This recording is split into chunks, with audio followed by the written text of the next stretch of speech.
CBS News chief Washington correspondent, Face the Nation anchor John Dickerson joins us now from Washington. John, good morning.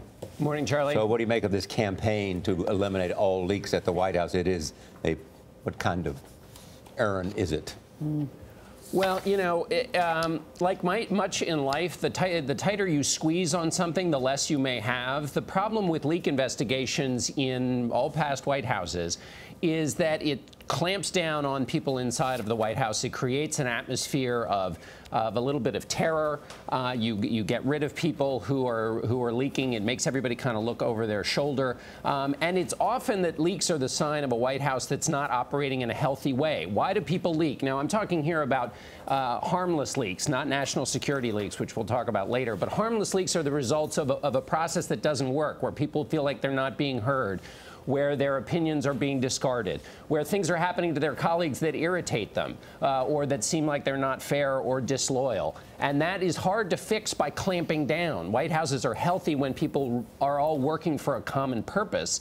But if they see that it's all about self-preservation, or that people can make end runs around the process, then they leak. And so it's really harder to fix than by just firing people or threatening to fire people. And John, shouldn't we be clear, leaks about personnel policy and this Game of Thrones style stuff that's going on inside the White House is not illegal? No, it's not illegal. It's not illegal at all. It happens to White Houses going, you know, both Republicans and Democrats. Jimmy Carter had a terrible problem with leaks, and his chief of staff threatened to do exactly what Anthony Scaramucci is doing. And it doesn't really work also for this other crucial reason. White Houses need leaks. They need relationships with reporters to float things out there without making them official, to take care of stories that may look bad but need explanation off the record. They need a conduit of information with reporters.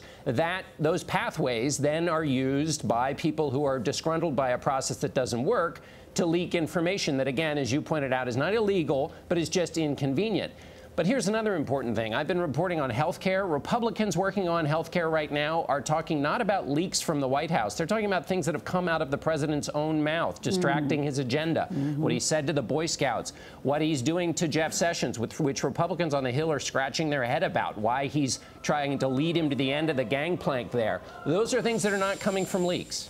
Now, CBS News has learned that the Justice Department plans to announce an investigation to the leaking of classified information. How do you see that playing out, considering the public drubbing, rather, that Donald Trump is giving of Jeff Sessions?